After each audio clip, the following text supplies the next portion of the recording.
So, welcome to the second part of our lecture on Chapter 2, and we're picking up with the development of monotheism. So, I think most of us are aware that, at the core of monotheism, the idea that there is only one God. And until now, most of the religious traditions that we've examined, particularly if we're thinking about the earliest civilizations, were polytheistic, believing in many gods and goddesses. But related to this idea that there is only one God, the nature of that God is going to be something very unique. So where we talk about God as being all-knowing, all-powerful, and then, in a kind of more philosophical sense, thinking about what that implies. Now, we generally associate the development of early monotheism with a people known as the Hebrews. And so, first of all, to be clear, Hebrews is not the same as the Jews, right? So we'll find out where the Jews came from as a people, where the term Jew or Jewish is derived. When we talk about the Hebrews, primarily we're referring to the language they spoke, a Semitic language that today we call Hebrew, right? That we associate with Judaism. And as far as the early history of the Hebrews, we have to be careful here. But much of what we think we know about the Hebrews is derived, in fact, from the Bible. The earliest chapters of the Jewish Bible, what later on becomes the Old Testament of the Christian Bible, very much concerned with their origin and history. Now, having said that, right, very often whatever I relate here is going to begin with the phrase according to tradition.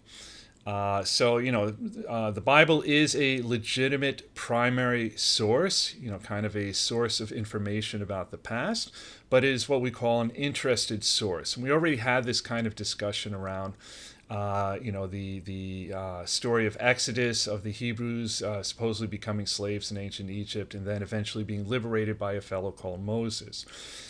So it's not that we discount it because it's a religious text, an interested one, that is kind of more about promoting a particular belief system than simply relating what happened.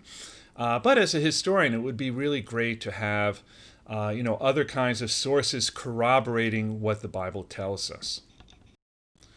So, according to tradition, there's that phrase, the Hebrews were a nomadic people who wandered out of Mesopotamia and eventually settled in a land called Canaan, today roughly corresponding to modern-day Israel, Palestine. And so, it is kind of interesting that some of the stories in Genesis, the first book of the Jewish Bible, the names of cities, for instance, corresponding to cities that we know existed in ancient Mesopotamia. The idea that the patriarch of the Hebrew tribes, Abraham, supposedly came from the city of Ur. That might correspond to a kind of broader, just kind of a more general reality that they originated in Mesopotamia. So according to tradition, they later migrated to Egypt, where they eventually were made slaves and then eventually were liberated by their God, under the leadership of the prophet Moses, who brought them out of Egypt in an episode referred to as the Exodus. And you'll note that in the slide I have God with a little g because even if we look at the biblical accounts, very often it does kind of read as if, not the idea that there is only this one God, but rather there are many gods, but this is our God, the God of the Hebrews, and our God just happens to be more powerful than, say, the Egyptian gods.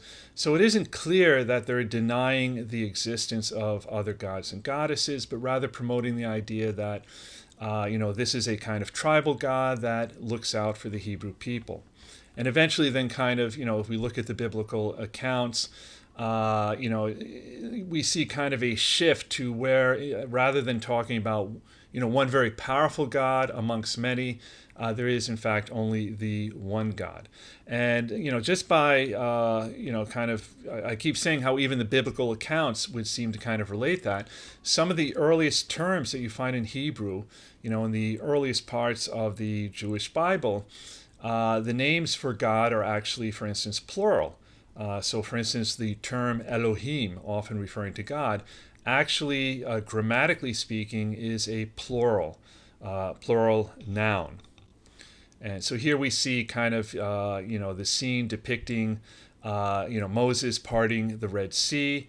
And by crossing the Red Sea, the Hebrews were able to escape the Egyptians, eventually arriving in Sinai, where, as per the image to the upper left-hand corner, we have Moses receiving the Ten Commandments from God, kind of marking the beginning of this very special relationship between the Hebrews and either their God or eventually the God. So, after being liberated by God and Moses, the Hebrews returned to Canaan, which they claimed as their own. At this point, they're organized into 12 tribes, and they come into conflict with a number of local people, such as the Philistines, who, according to the biblical tradition, but also archaeological records, were a people settled along the coastal area of Canaan. And, at this point now, we do start to find, different kinds of evidence to corroborate the biblical accounts, right? So most historians feel, this is partly based on kind of the archaeological record and so forth, that by this point we can talk about a people known as the Hebrews occupying Canaan, how they actually got there, whether this, this biblical account of Exodus somehow reflects, the actual history, that becomes much more debatable. So eventually, these tribes become organized into a kingdom. This happens by around 1000 BCE, and again, now we're on much more solid ground historically. The first king, supposedly a fellow named Saul. This would correspond to roughly 1020 to 1000 BCE, who was then replaced by his lieutenant David. King David, according to the biblical account, Saul had fallen into disfavor with God, and therefore God had replaced him with his lieutenant David. It's kind of his military leader. Of course, if we're looking at this, from the historian's point of view, perhaps it's more correct to say David kind of took the throne from Saul and then, kind of promoted this idea that by way of justifying his action and the fact that he's now the ruler by, claiming that it reflected God's will. In any event, it would appear that it is under David that finally we have a united kingdom. We sometimes refer to the Hebrews at this point as the Israelites, though, again, this doesn't correspond to the modern state of Israel. Need to be a bit careful with that. Defeated the Philistines, and then finally conquered the city of Jerusalem, which he made his capital.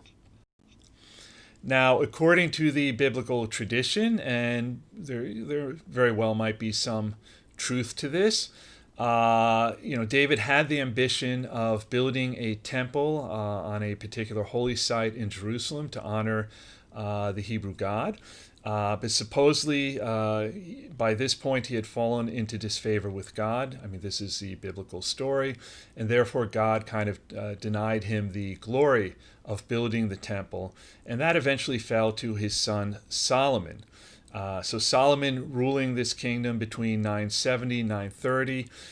This would definitely seem to be kind of the high point of this Hebrew kingdom. During which it expands politically and militarily, kind of establishing much stronger ties with neighboring people via trade and so forth. According to the biblical tradition, Solomon, a very effective ruler, very, very wise, and he had the honor of building the temple, sometimes referred to as the Temple of Solomon. But we have a lot of building projects going on around this time in the kingdom. But obviously this would have been the most important, and this becomes the symbolic center not only of the kingdom but also of their religion, right, where the worship of the one true God would be centered. And it's kind of interesting, like, why was David not, given the honor of building the temple? Supposedly, at some point he had fallen in love with the wife of one of his lieutenants, a woman named Bathsheba. And, he really just couldn't let go of the idea of having her. So at some point he sent her husband to the front where they were at war, knowing that he would probably die. And of course he did, at which point he then married her. So, it wasn't exactly murder. But, supposedly God, you're not supposed to covet thy neighbor's wife according to one of the Ten Commandments. And, this was, again, wasn't exactly murder, but, in some ways you could kind of say that was the basic motive, right? He knew that the likelihood was that he wouldn't survive. And God basically saw through this kind of cheap plan.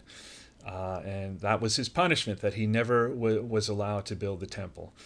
Solomon supposedly did. I should note, though, that most historians feel that the Temple of Solomon did exist, that it was built around this time. But in fact, we really don't have really much by way of archaeological evidence to establish the Temple of Solomon. It will later be destroyed, and then a new temple will be built in its place. And then other kinds of construction will take place even later on after the site becomes very important in Islam. And so, that what often happens is if you keep rebuilding on the same location, a lot of the older archaeological evidence is destroyed. And also today it's a very, very sensitive site, being holy to both Jews and Muslims. So it's very difficult to carry out a proper archaeological dig there without upsetting someone, right? So, it's just kind of an interesting aside. We don't have any firm evidence regarding how far back this temple actually goes, whether it goes back to the time of Solomon or not. But most historians feel it probably did. I mean, there's just too many historical accounts, kind of corresponding to its existence. So after Solomon's death, the kingdom became divided into a northern and southern halves, separated into two different kingdoms. This kind of reflected a split between the tribes. So in the north, you end up with the kingdom of Israel, consisting of the 10 northern tribes. And they create a new capital at a place called Samaria. And then you have the southern kingdom of Judah, which consisted of 2 tribes and which retained the original capital of Jerusalem. And by the way, we also see kind of 2 different developments in terms of religious practice. So in the south, what will eventually become Judaism, and some of you might already have picked up on the similarity between the word Judaism and the term Judah.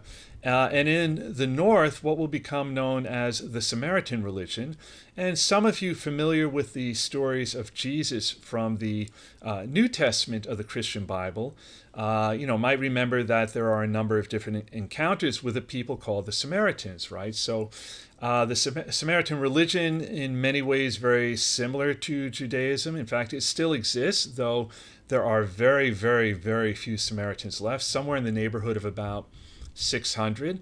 So I imagine that as a religion, it will probably die out pretty soon. Also, as a people, sometimes Samaritans seeing themselves as kind of a distinct people, most of them residing in present-day Israel or Palestine, either in the city of Nablus, which roughly corresponds to Samaria, historical Samaria, or modern-day Israeli cities like Tel Aviv. Well, in any event, the kingdom of Israel doesn't last that long. In 722-21 BCE, it is destroyed by the Assyrians, a kind of recently emerged militaristic people in the northern part of Mesopotamia.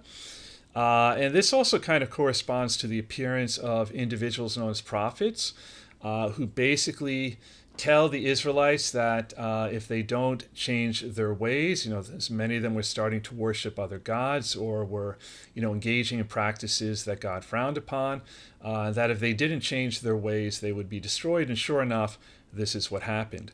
Very important here is a practice of the Assyrians. Whenever they conquered a people, they would basically forcibly disperse them throughout other parts of their empire. And that's pretty much what happens to the Israelites. And they end up becoming what are often referred to as the 10 lost tribes, right? So they're kind of scattered among other peoples within the Assyrian Empire, with whom they eventually merge and effectively lose their identity. Every now and then you'll see something like on the History Channel, which, by the way, you should be very careful with, about the discovery of a lost tribe. It might be even as far away from the land of Canaan as maybe Africa, even the South Pacific. Some people claiming that they are descendants of one of the lost tribes. And, I'm kind of like, if they want to believe that, it doesn't bother me, but usually there isn't really much historical or archaeological evidence to back that up. The kingdom of Judah will carry on for a bit, but it too is eventually destroyed. Again, we have prophets who show up warning them, that they need to change their ways, to stop worshiping other gods. And if they don't, they'll be destroyed. And sure enough, and this is a date I do expect you to remember. It's just one of those kind of big dates in history that, if you claim to know anything about history, you have to know this date. In 586 BCE, Judah is basically destroyed by the Chaldeans, sometimes referred to as Neo-Babylonians, because their capital is Babylon, under their ruler Nebuchadnezzar II. By the way, some of these names that have been cropping up, if you're familiar with the Matrix films, might sound familiar. So, for instance, the name of the ship in the Matrix films is the Nebuchadnezzar. And you have many other kind of biblical references, like the city of Zion, Trinity, in some ways corresponding more to Christian theology than Jewish one, but there's a lot of overlap there. In any event, Jerusalem and Judah are conquered. The temple is destroyed. But in this case, rather than the occupants of the kingdom of Judah being kind of dispersed throughout the Chaldean kingdom, many of them are relocated together to the city of Babylon, right? So they're sent into exile and this is how it's often portrayed in the Bible, to Babylonia. And often this episode referred to as the Babylonian Exile. So this map kind of illustrates the two different fates of the inhabitants of the kingdoms of Israel and Judah. The Israelites dispersed throughout the Assyrian Empire, eventually disappearing as a distinct people. Those coming from the kingdom of Judah relocated collectively in large part to the city of Babylon, where they retain their identity. And from this point, we might actually start speaking of a people known as the Jews, right? The people of Judah. Well, the Neo-Babylonians or Chaldeans will shortly thereafter be conquered by a new people, the Persians. We'll be looking at them later. But the Persians are very famous for their incredible tolerance of their subject peoples, in the sense of allowing them a certain degree of autonomy and to practice their own religion. So the Persians are going to allow the Jews, the people of Judah, to return to Jerusalem and rebuild their city and temple. And of course, they will have to accept the overlordship of the Persians, but the Jews will be allowed to practice their faith. And really, at this point, we can now start speaking about a religion called Judaism, right? So a lot of developments have taken place between the time of Moses up until the Babylonian exile. And a lot of those changes kind of correspond to the emergence of the Judaic faith. Very important, in fact, is the fact that they became disconnected from the temple. So they really had to kind of rethink how they practice their faith. And of course, today there is no temple, right? And the practice of Judaism really has very little to, well, almost nothing to do with, the kind of sacrificial rituals that used to take place in the temple.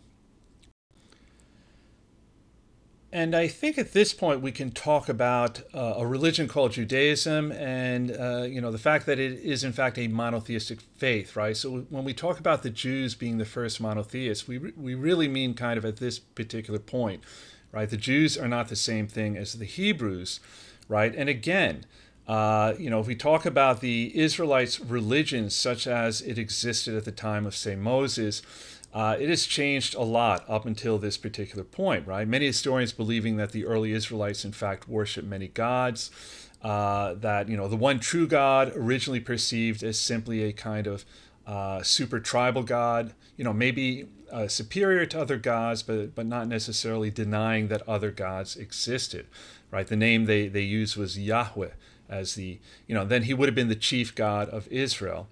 And again, remembering that even if we look at the period before the destruction of the kingdom of Israel, and then again before the destruction of the kingdom of Judah, with the prophets, they didn't necessarily deny that these other gods that the Israelites and the people of Judah were worshiping existed, but rather, that they shouldn't be worshiping them, right? So we find even in the Bible kind of evidence of, this kind of evolution in thought from, this idea that our God is simply very powerful to the idea that our God is in fact the only and one true God, right? And probably, this kind of belief, right, that there is in fact only one God, had pretty much taken full form by the time of the Babylonian exile, right, where Yahweh is in fact the one and only God for everyone. This is a pure monotheism, right, the belief that there is only one God and that this God is the God of all people. And this is where also they really start thinking about the nature of this one true God, that, this one true God is omnipotent and transcendent, right? Like all-knowing, all-powerful, created the universe, in some ways stands apart from the universe, is not part of it, right? Not subject to the laws that define how things behave in the universe, right? He is the creator of everything, subject to nothing. This is actually, when you really start thinking about the implication of that, where you get into some really sophisticated kind of what we call theological thought, right? Theology, in a sense, kind of the philosophy of religion. So what is the implication of that, right? When people talk about, God being really powerful, very often it sounds like they're talking about a kind of superhero, right? But I mean, what does it mean to really be, infinitely powerful, right? With no limit? What does it mean to be infinitely knowing, right? Where there's no limit. It's not just knowing a lot, right? I mean, that is something you might actually conceptualize. But this is different. What does it mean to be the creator of everything, right? That, to even exist outside of time and space, right? But, and this is a very important aspect of Judaism, right? That, even though God, in a sense, stands apart from the world, he is active in this world, right? He intervenes through what we often refer to simply as miracles. That's what a miracle is, right? Supernatural, right? Not just of the kind of natural order of the world, but something that kind of takes place outside of that. And again, that what that actually implies can also be kind of mind-bending if you think carefully about it. To again use The Matrix as kind of an example, there's a very wonderful scene, right? This idea that the reality we live in is kind of like a computer program, right? So one of the characters sees the same cat walk by twice, right? But I mean, really it's a glitch in the programming, right? Like where this same kind of event repeated itself. It wasn't actually a second cat. This could be kind of understood as analogous to a miracle, right? Something kind of intervening with the programming of this reality, and it wouldn't leave any kind of evidence, right? This second cat wouldn't leave, for instance, a second pair of footprints or anything like that, right? So, this really kind of can lead to some very interesting kind of discussions. Very important also to Judaism is the idea that God really is about right behavior, ethics, right versus wrong. Very important in Judaism. And you might remember, we talked about how with the polytheistic gods, right, of the ancient Mesopotamians or the Egyptians, very often, there really was no kind of correspondence between whether good or bad things happened to you and your own behavior. The gods were very fickle. In fact, very often they did things that could really be easily just defined as wrong. The God of the Jews is different in this respect, right? With the polytheistic gods, how they reacted to human behavior was pretty unpredictable. Doing the right thing didn't guarantee their favor, right? That's why you had to carry out the rituals to kind of keep them happy. It's different with the Jewish God. The Jews' God expected his followers to behave in a proper way. And what that meant was to kind of be empathetic, to be compassionate to those around you, right? To those, particularly those less fortunate, and to behave in an ethical manner. And there's going to be this really tremendous concern with, not just that you keep God happy, that you carry out the rituals, that you obey God, that you worship God, but of equal, if not more importance, as kind of time goes on, is going to be how you behave with other people. Again, particularly the less fortunate, the orphan, the widow, and so forth, right? And I think a really good example of the difference here might be the two different stories of the Great Flood, right? The ancient Mesopotamians had a story of the Great Flood, and I think we talked about this when discussing chapter 1.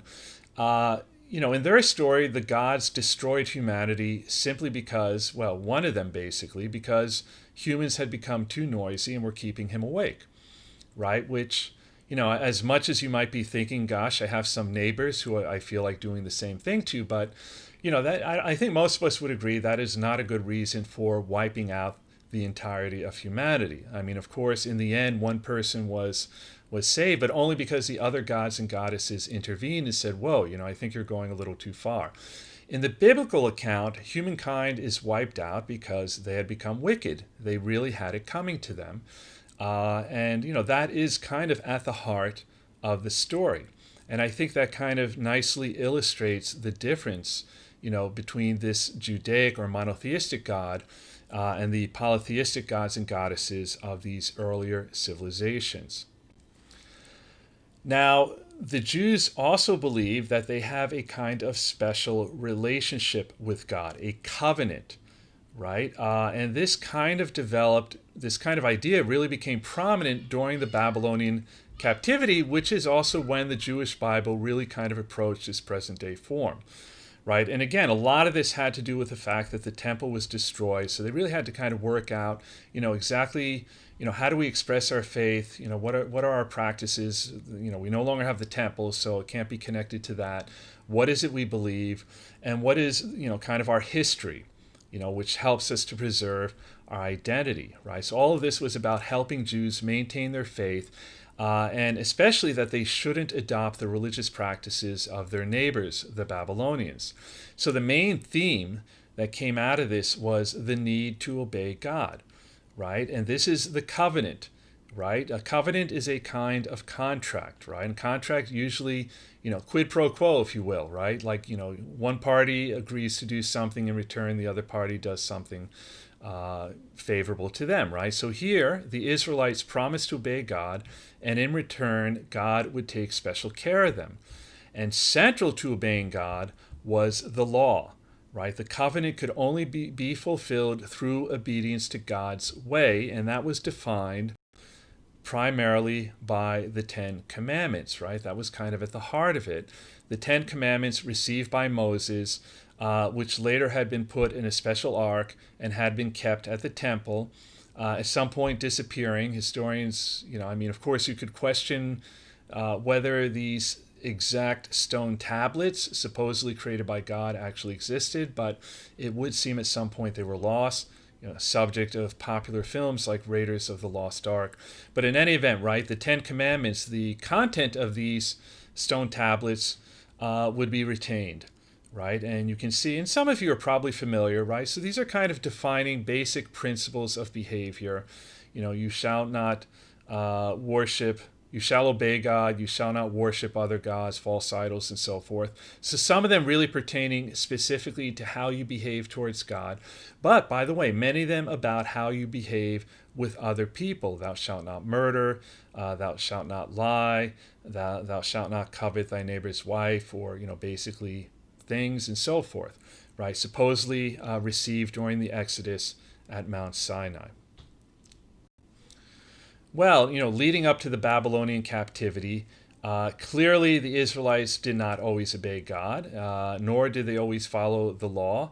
And we already talked about how they would at times begin worshiping other gods, leading to the prophets, right? These individuals who were effectively the mouthpieces of God, right? That they were speaking the words of God. And, this is where, in a sense, you get a refinement of the Ten Commandments, right? I mean, what do they actually mean in day-to-day practice? Because, very often at the heart of the warnings of the prophets was that the Israelites were failing to keep God's commandments and they needed to change their ways or God would not take care of them, right? That's the covenant. That's the deal. But the really important development from our point of view with respect to monotheism and Judaism is, kind of really thinking more carefully about what these laws imply, particularly with respect to other people. And so with the prophets, you really see Judaism developing into a much more universalistic religion, right? Where they're really kind of emphasizing that, God is the God of everybody. And it's, not just like kind of the tribal God of the Jews, right? Anyone can have a relationship with him. And so this really, in a sense, is where Judaism becomes, I think, something corresponding to our modern day understanding of how religion is supposed to work, right? And by the way, we already talked about this kind of covenant, right? Sometimes the phrase we often hear is that the Jews are the chosen people. We have to be careful with that. That doesn't mean that God, in theory, cares more about the Jews. This is a kind of misconception, particularly among non-Jews, but sadly even among some Jews, right? But, this is the God of everyone, right? What the covenant really refers to is that, yes, God is going to look out for the Jews, but they have kind of a special role to play, which is to be, and the phrase often used is a light unto the other nations, right? To provide an example of proper behavior. You could say that as a people, they constitute a kind of priesthood, right? They have a special function. But this is the God of everyone. And there are many, kind of episodes, not just in the Bible, but very often, other kinds of stories that become, kind of part of biblical lore, if you will, or kind of, related to the Bible, where God makes it clear, like for instance, when the Egyptians are destroyed during the episode where the Hebrews cross the Red Sea, right? And after they exit the Red Sea, the waters come back down, crashing on the Egyptians, and God makes it clear that these are His children too, and the Hebrews shouldn't be rejoicing about this, about the death of the Egyptians. So coming out of all of this kind of development is going to be a focus on what I think today we would call social justice, right? A concern for all of humanity, right? That all of humanity ultimately should constitute a universal community of believers made up of all people. And this is something we're still working to. Again, the Jews have kind of this special role. This is what it means to be the chosen people, to provide an example of where all of humanity should eventually arrive at. And again, this is something that we really find much more overt in the books of the prophets. And part of this is kind of a message of peace, right? The idea that one day all the different peoples of the world would be at peace with one another. And so I put this image here. This is a statue depicting a prophecy from the book of Isaiah. And so just to kind of quote the relevant bit of that prophecy, that one day, the people, they will beat their swords into plowshares, right? Turn away from war, and their spears into pruning hooks. Nation will not take up sword against nation, nor will they train for war anymore, right? And so this statue, this guy is kind of, hammering his sword into a plowshare, right? So that, instead of like engaging in war, taking up, kind of something, peaceful, but also that is productive to all of humanity, agriculture. And by the way, this statue, if you don't recognize it, is situated right outside of the headquarters for the United Nations, which is, of course, located in Manhattan, in New York. And we might finish our discussion of Judaism with one very particular kind of belief that develops a bit later on. We really don't find evidence of it going back to the early Hebrews or even maybe, let's say, shortly after the Babylonian captivity, but a belief in a figure known as the Messiah, right? This individual who, will kind of arrive at the end of history, to usher in a day of judgment followed by a golden age, a messianic age. And there's kind of the idea, right, that this individual will be a redeemer, somebody who will atone for the sins of humanity and establish a kingdom of God on earth. And again, we this doesn't seem to be something that developed internally within Judaism. So some historians reflect It might correspond to outside influences, maybe other religious traditions like Zoroastrianism, which we're going to look at in connection with the Persians. But in any event, it becomes a really very important belief in Judaism, and then definitely having a major impact and influence on Christianity and Islam. Christianity, obviously, because central to the Christian faith is the belief that this messianic figure is in fact an individual named Jesus, and then ideas corresponding to the nature of Jesus, that he is God incarnate, God take human form, and the belief that he already arrived, right? So for Christians, they're kind of waiting for the return of the Messiah. Jews, on the other hand, still waiting for the first arrival. And by the way, for Jews, they imagine that, even though this will be obviously a very special individual, beloved of God, it will be a human being, right? A very earthly being. So that's a good place to finish our discussion of Judaism. We now turn to consideration of Greek philosophy. And just, very briefly, I mentioned early on how in the pre-modern period, there's a tendency not to make a firm distinction between what constitutes religious thought and what constitutes philosophical thought. The one exception to some degree, and we have to be careful, might be Greek philosophy, which actually kind of takes on a very decided position regarding the supernatural. And this is Greek philosophy, right? So the ancient Greeks believed in many gods and goddesses, had many stories connected with them, and so they're very skeptical about that, right? Kind of focusing more on what happens in the natural world. Having said that, if we think about Greek philosophical cosmology, right, how they perceive the nature of reality, there are some elements there that would seem almost to border on the supernatural, at least from a kind of modern day perspective. So Greek philosophy kind of, we begin really around the 6th century BCE, where we have individual Greeks who begin speculating on the nature of the world. And from an early point, they kind of resist referencing supernatural powers, right? So rather than trying to explain, say, lightning and thunder as, that's because one of the gods is angry, in this case, Zeus, kind of the Lord of Thunder, they sought naturalistic explanations, right? To try and understand how the natural world actually operated. And, really tied into this is a kind of rational, skeptical approach, right? Like, any kind of explanation that someone is giving you, you should be a little skeptical of and really kind of, see if it stands up to a proper analysis. So in some ways, we're seeing a kind of approach that will eventually come to define modern science.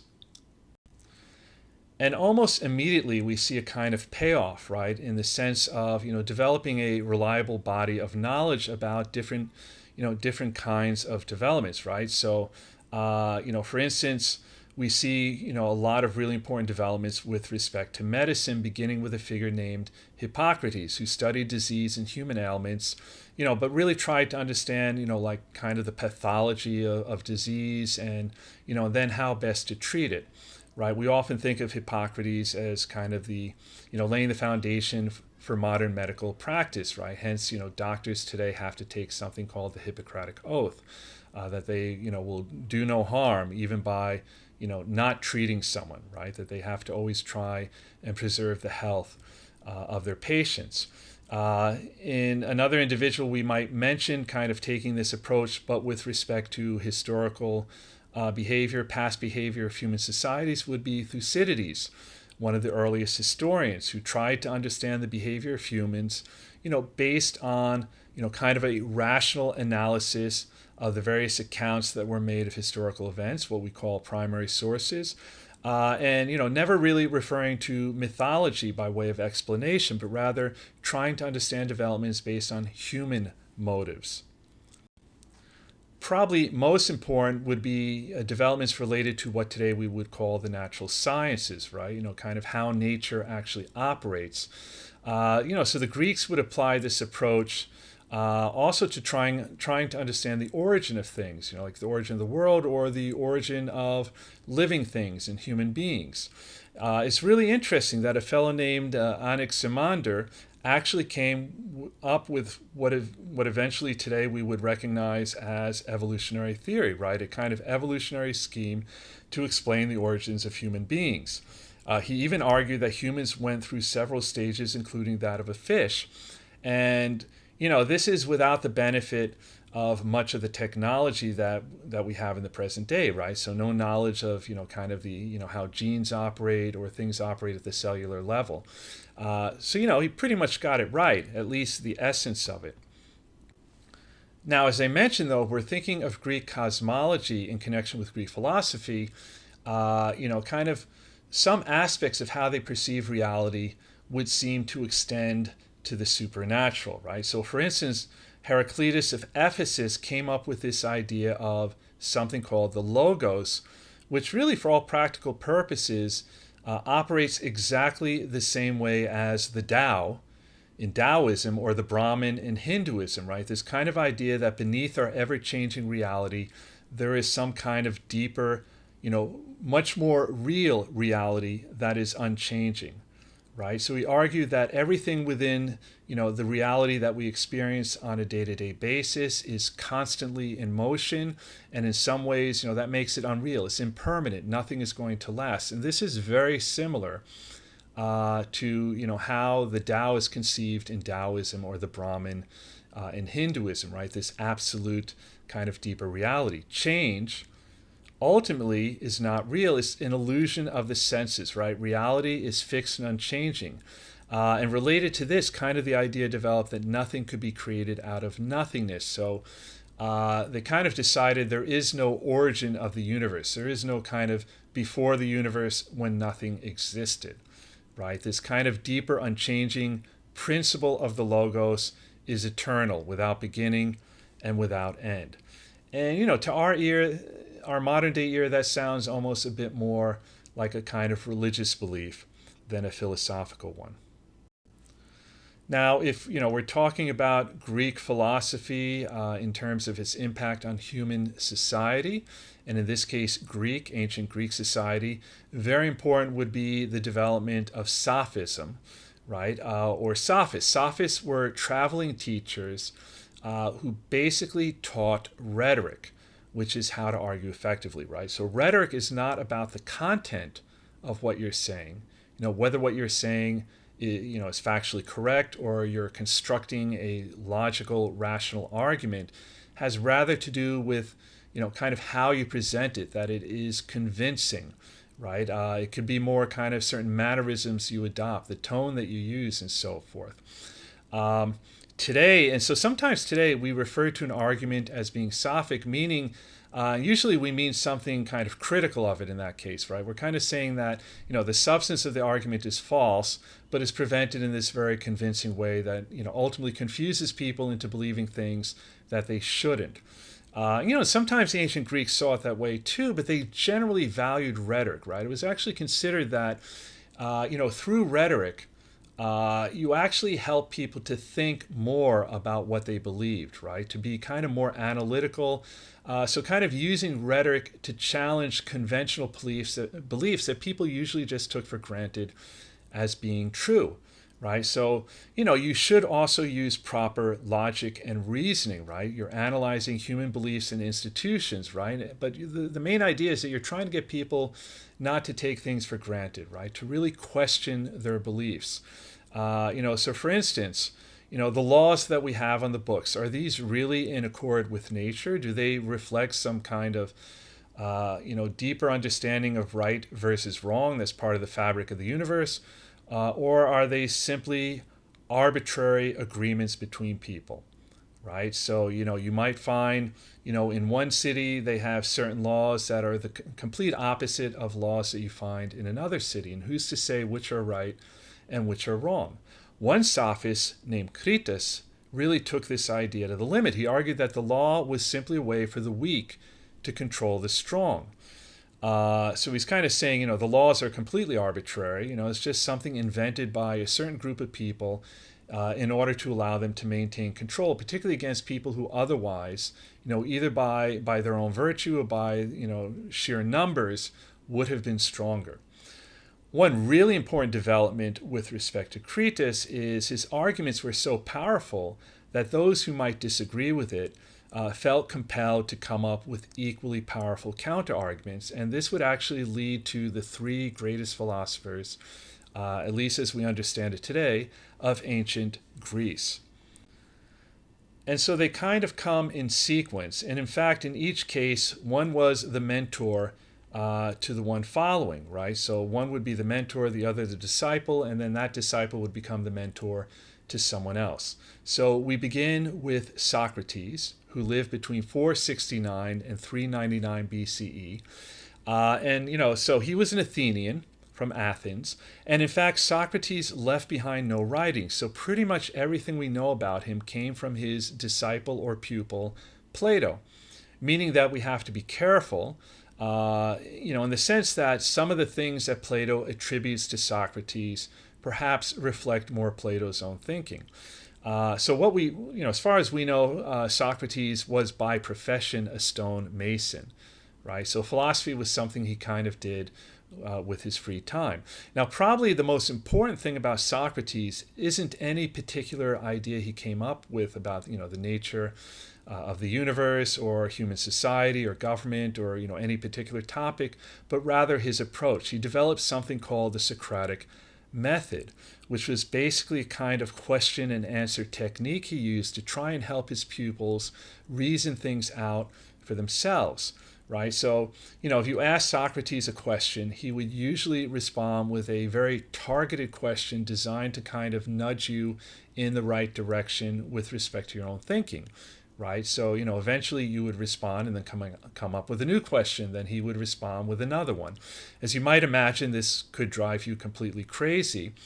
And in fact, many Athenians became very unhappy with what he was doing. This was at a time when Athens was at war with Sparta, right? And we're going to learn about that when we look at the history of ancient Greece.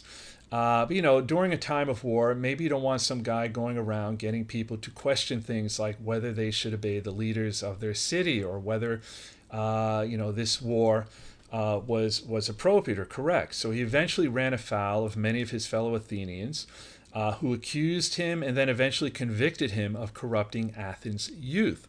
He was sentenced to death by his own hand. He had the choice of going into exile, but he chose death. And in the end, it was death by suicide, by taking a poison known as hemlock. His disciple Plato would kind of carry on this tradition. With him, we can really kind of talk about a professional philosopher, right? And so there are a certain number of very specific kind of ideas or ways about thinking about reality that he developed that would become highly influential.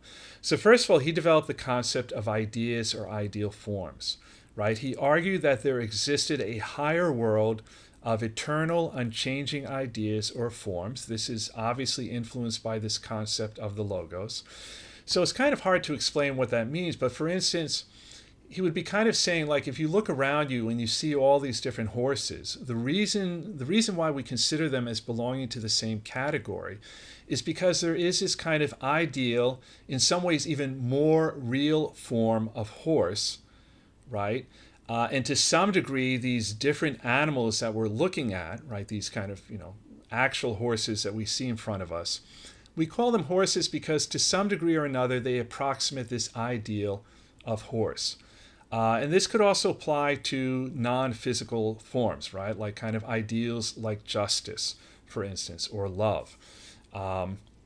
So it's kind of saying everything we see around us, which is in transient and constant flux, are shadowy images of these pure forms. And these pure forms are the true reality, right? So the goal of philosophy is to apprehend these ideal forms. And again, this definitely reflects the influence of this idea of something called the logos, which, again, very similar to, for instance, the Tao in Taoism or the Brahman in Hinduism. And again, I want to remind you that, all of this is happening independently of one another, right? So in three different parts of the world, we see the development of this idea about a kind of deeper, unchanging reality that is very similar. What that means, I don't know. just kind of throwing it out there. It's kind of interesting that three different civilizations, three different societies somehow arrived at this very similar concept about the kind of deeper nature of reality. Now, with Plato, we should perhaps mention one very specific work of his. It's called The Republic, and probably most famous is an episode he relates in The Republic, supposedly conveyed by Socrates, who he uses as kind of a figure in this episode to relate his own thinking. And some of you might have heard of the cave. You might have had to read it in an English or philosophy course, right? So the cave is what we call an allegory, right? It's kind of a story designed to help us think about the nature of reality in this case. And so he tells this story about these prisoners who are tied to chairs in a cave. You can kind of see them in the image there in the lower left-hand corner, right? So they're tied to these chairs and they can only look in one direction. Right, and so they see these images being thrown up on the wall in front of them, and they're really just shadows, right? There's kind of a fire behind those two guys on the podium, and they hold up these various images, that create shadows on the wall. So these aren't real, right? These are just kind of shadowy images of an actual reality. But these individuals tied to the chairs don't know that, right? So at some point they really come to believe that the shadows that they see on the walls are real. Now, one day, one of these prisoners escapes, and he's able to leave the cave, and he sees the sun for the first time, right? And at that moment, he understands that everything he thought was real up until that moment was not, right? And that what is real is the light of the sun, which represents kind of true wisdom. And what is the meaning of this story? It's kind of saying that for most of us, the things that we believe matter, in our lives, pursuit of wealth, power, fame, beauty, material goods, and so forth, these are all these kind of shadowy images that we've been tricked into believing matter, right? And if we could somehow, look away from these shadowy images, detach ourselves from them, right, and pursue true wisdom, right, the light of the sun, we would no longer be beholden to these shadowy images, right? This becomes very relevant to Plato's thinking about government, right? So what kind of government would work? You want someone governing who has true wisdom, who's not driven by these shadowy images, right? Not driven by a desire for personal wealth, personal power, personal gain, but rather driven by a desire to look out for the welfare of the common people, right? That would reflect a ruler who has true wisdom. And he presented these ideas about government in the Republic.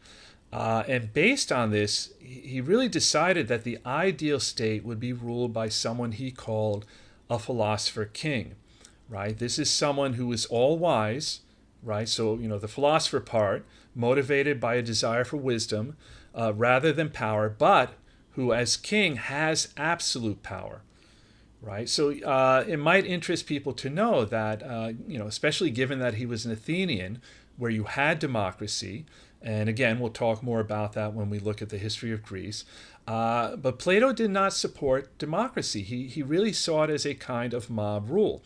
Most people were simply, to his mind, not enlightened enough to make good decisions, right? To know what was best for the welfare of the community as a whole. Everyone's only kind of looking out for their own individual interests. And by the way, the founding fathers of the United States would wrestle with exactly these kinds of concerns, right? Like they promoted democracy, but there was a concern that individuals who were not properly enlightened, not properly educated, to think clearly about these matters would not make good choices. And I'll leave it to you to think about, based on recent political developments in this country, whether perhaps Plato had a point. So Plato imagined that the best government would be one ruled by a philosopher-king. Below that, there would be the ruling elite, kind of warrior caste. And then at the bottom, those driven by material desires, right? Those who produce kind of material goods, whether food or clothing or artifacts, kind of craftspeople and so forth.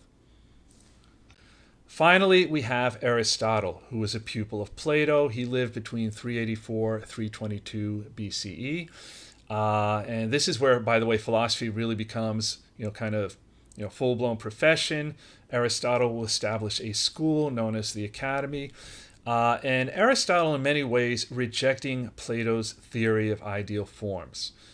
He felt that, this kind of idea that, there are ideal forms that somehow reflect a truer reality that stand apart from what you see in front of you didn't make sense, right? He was what we call an empiricist. An empiricist is someone who wants, the best way to put it, cold, hard facts, right? Who deals in things that you can actually physically interact with. You can measure them, you can see them, you can taste them, you can smell them, you can touch them, you can hear them, right? You can quantify them. You can run experiments on them. This is empiricism, which, by the way, is the foundation of modern science. So for Aristotle, forms did not exist apart from their actual manifestations, right? If we come up with some kind of idealized definition of horse, that simply is the sum of looking at many different horses and recognizing that, they all share certain characteristics, and that's kind of what makes them a horse. Same thing about government. Not interested in coming up with this kind of idealized form of government. And in fact, even Plato recognized this was problematic. In the Republic, someone asked him, well, what you describe is impossible. And Plato was like, well, shouldn't we first define the perfect government? And then after we've kind of worked out what that should look like, then we can talk about how best to achieve that. Aristotle was like, that's nonsense. Let's look at actual governments, right? Describe them. Think about, pros and cons in each case. And on that basis, we might come up with, what is the best possible form of government, which for him ultimately was democracy. Knowledge can only be derived from an examination of things, right? Empiricism. That's what it is. By the way, Aristotle he would also have his own disciple, very famous individual, but this guy would not become a philosopher. He would become a world conqueror, and that was Alexander the Great. And so that's a pretty good place to stop. Just one last point. The image you see there in the painting is from a very, very famous painting by a fellow named Raphael from the Renaissance, depicting all the important philosophers of ancient Greece. And at the center, we find Plato and Aristotle. And so that marks the end of this lecture.